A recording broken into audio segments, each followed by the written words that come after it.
عقلمند بیٹی۔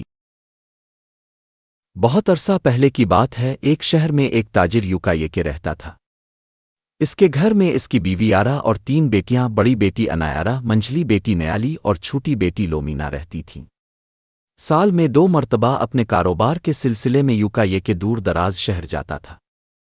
اس کے جانے کے بعد اس کی بیوی یارا اس کے گھر اور بچیوں کی دیکھ بھال کرتی، اور اس طرح اس کی زندگی سکون سے گزر رہی تھی۔ مگر ایک دن ایسا آیا کہ یارا بیمار ہوئی اور اس کا انتقال ہو گیا۔ یوکا کہ اپنی بیوی سے بہت پیار کرتا تھا، اور اس کے مرنے کے بعد وہ بہت دکھی ہوا۔ یارا کے گزر جانے کے بعد یوکا کو اپنی بیٹیوں کو اکیلا چھوڑ کر سفر پر جانے میں بہت خوف آتا تھا۔ ایک دن اس نے بیٹیوں سے کہا، میں اس سال سفر پر نہیں جا سکتا، مجھے ڈر ہے کہ میری غیر موجودگی میں تم پر کوئی مصیبت نہ آ جائے۔ بڑی بیٹی انایارا نے کہا، ابا جان اب فکر نہ کریں، ہم بالکل ٹھیک رہیں گے۔ لیکن یوکا نے کہا، میری بچیوں، دنیا میں بہت سے خطرات ہیں، لٹیرے اور ڈاکو ہر جگہ موجود ہیں، اور میں تمہیں اس طرح غیر محفوظ چھوڑ کر نہیں جا سکتا۔ لیکن انایارا بولی، ابا جان ہم وعدہ کرتے ہیں کہ ہم اپنا دروازہ اچھی طرح بند کر لیں گے اور آپ کے جانے کے بعد کسی کو بھی اندر نہیں آنے دیں گے۔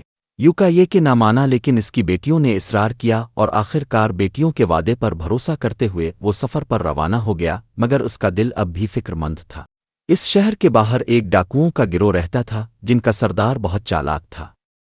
اس کا نام گواروکویا تھا۔ وہ پہلے سے تاک لگائے بیٹھا تھا۔ اس نے یوکا کو گھر سے نکلتے ہوئے دیکھ لیا اور فوراً اس کے گھر چوری کرنے کا منصوبہ بنایا۔ رات کے وقت اس نے ایک بوڑھے بھکاری کا روپ دھارا اور یوکا کے گھر کی طرف روانہ ہو گیا۔ رات بہت طوفانی تھی، تیز آندھی چل رہی تھی اور بارش رکنے کا نام نہیں لے رہی تھی۔ ایسے میں گھر کے دروازے پر دستک ہوئی۔ کوئی ہے؟ مجھ پر رحم کرو، ایک کمزور سی آواز آئی۔ بڑی بیٹی انایارا نے کھڑکی سے جھانکا۔ باہر ایک بوڑھا شخص کھڑا تھا۔ اس نے دروازہ کھولنے کا ارادہ کیا۔ اس نے اپنی بہنوں سے کہا، ابا جان نے ہمیں ہمیشہ رحم اور ہمدردی کا سبق دیا ہے۔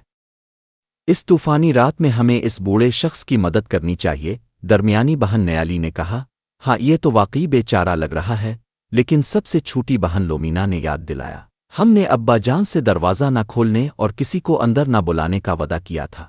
انایارا نے سخت لہجے میں کہا، تم ابھی اتنی بڑی نہیں ہوئی ہو، ہم بڑی اور زیادہ عقلمند ہیں اور ہم ہی فیصلہ کریں گی کہ کیا کرنا چاہیے۔ انہوں نے دروازہ کھولا اور بوڑھا بھکاری، جو اصل میں گواروکویا تھا، گھر کے اندر آ گیا۔ انہوں نے اسے بچا ہوا کھانا دیا اور رات گزارنے کے لیے جگہ بھی دے دی۔ لومینا چپ چاپ یہ سب دیکھتی رہی اور دل میں سوچتی رہی، یہ صحیح نہیں ہے، ہم نے تو بابا سے وعدہ کیا تھا۔ وہ بوڑھے بھکاری کو شک سے دیکھتی رہی۔ رات کے کھانے کے بعد گواروکویا نے ایک خطرناک کام کیا۔ اس نے سب سے نظر بچا کے گھر میں موجود ان سیبوں پر نیند کی دوا چھڑک دی جو بہنوں نے کھانے کے لیے رکھے تھے۔ انایارا اور نیالی نے سیب کھا لیے اور جلد ہی گہری نیند میں چلی گئیں، مگر لومینا نے پریشانی میں کچھ نہ کھایا۔ رات کے اندھیرے میں گواروکویا خاموشی سے بہنوں کے کمرے میں آیا۔ لومینا جو ابھی تک جاگ رہی تھی یہ دیکھ کر ڈر گئی، لیکن اس نے نیند کا ڈرامہ کیا اور اپنی آنکھیں بند رکھیں۔ گواروکویا انایارا کے قریب گیا اور یہ دیکھنے کے لیے کہ وہ گہری نیند سو رہی ہے، اسے ایک سوئی چبھ ہوئی۔ انایارا گہری نیند سو رہی تھی۔ پھر وہ نیالی کے پاس گیا اور اسے بھی سوئی چبھ ہوئی، لیکن وہ بھی گہری نیند سو رہی تھی۔ آخر میں وہ لومینا کے قریب آیا اور اسے بھی سوئی چبھ ہوئی۔ لومینا کو بہت درد ہوا، لیکن اس نے آنکھیں بند کیے رکھیں اور یہ ظاہر کیا جیسے وہ گہری نیند میں ہے۔ گواروکویا کو یقین ہو گیا کہ سب بہنیں سو رہی ہے۔ وہ گھر کے دوسرے حصے میں گیا، اپنا بھکاری والا لباس اتارا اور اپنی تلوار اور ایک پوٹلی نکالی۔ اس نے گھر کا قیمتی سامان پوٹلی میں رکھنا شروع کیا، لیکن سامان زیادہ تھا۔ اس نے لالچ میں آ کر اپنے اور ساتھیوں کو بلانے کا فیصلہ کیا۔ اس نے گھر کے سارے دروازے اور کھڑکیاں کھول دیں۔ اس کے بعد وہ گھر سے باہر نکلا اور اپنے دوسرے ساتھیوں کو بلانے چلا گیا۔ لومینا یہ سب دیکھ رہے تھی۔ جیسے ہی گواروکویا گھر سے باہر نکلا، لومینا نے موقع غنیمت جانا اور جلدی سے نیچے جا کر گھر کے سارے دروازے اور کھڑکیاں بند کر دیں۔ گواروکویا جب اپنے ساتھیوں کو لے کر واپس آ تو اس نے دیکھا کہ دروازہ بند ہو چکا ہے۔ وہ سمجھ گیا کہ یہ سب لومینا نے کیا ہے۔ اس نے سوچا کہ جب لومینا کی بڑی بہنوں کو بیوقوف بنا دیا تو یہ کیا چیز ہے۔ اس نے باہر کھڑے ہو کر کہا، میری چمڑے کی پوٹلی اندر رہ گئی ہے، وہ میری ماں کی آخری نشانی ہے، بس وہ اندر آ کر مجھے لینے دو، اس کے بعد میں چلا جاؤں گا۔ لومینا نے حاضر دماغی سے جواب دیا، میں دروازہ نہیں کھولوں گی، تم اپنا ہاتھ دروازے کے سوراخ سے اندر ڈالو، میں پوٹلی دے دیتی ہوں۔ جیسے ہی گواروکویا نے ہاتھ اندر ڈالا، لومینا نے اسی کی تلوار اٹھائی اور پوری طاقت سے اس کے ہاتھ پر وار کیا۔ گواروکویا کا ہاتھ زخمی ہو گیا اور وہ چیخنے لگا۔ اس کے ساتھی ڈاکوؤں نے دروازہ توڑنے کی کوشش کی لیکن وہ کامیاب نہ ہو سکے۔ صبح ہونے والی تھی، آخر کار ناکام ہو کر وہ سب بھاگ گئے۔ صبح انایارا اور نیالی جاگیں اور کہا کہ ہم نے بہت ڈراؤنا خواب دیکھا ہے۔ لومینا نے کہا کہ یہ خواب نہیں حقیقت ہے اور انہیں ساری کہانی سنائی، لیکن انایارا اور نیلی کو یقین نہ آیا۔